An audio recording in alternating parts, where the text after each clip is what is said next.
été attiré par la radiologie pour son côté transversal en termes de diagnostic. Et à Henri Mondor, j'ai choisi ce stage parce que c'est un grand centre qui a multiples surspécialités.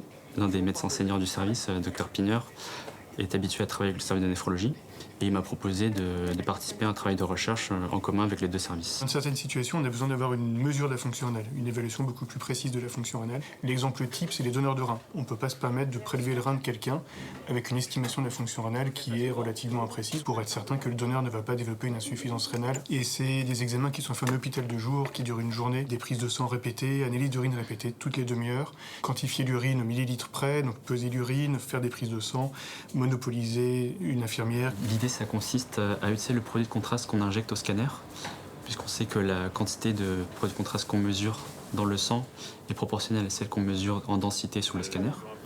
Et donc, avec la segmentation, on peut savoir il y a combien de produits de contraste à tel endroit, à tel moment, et ça permettra de calculer la fonction rénale. Sur les résultats qu'on a observés, on a une très bonne corrélation entre les deux méthodes de mesure, donc à la fois sur le scanner et sur les résultats biologiques. Et ce sera intéressant pour le futur d'avoir une automatisation de cette segmentation pour gagner du temps. Et on aura besoin d'aide très prochainement d'un ingénieur en intelligence artificielle qui pourra nous aider à développer un algorithme adapté à cette mesure.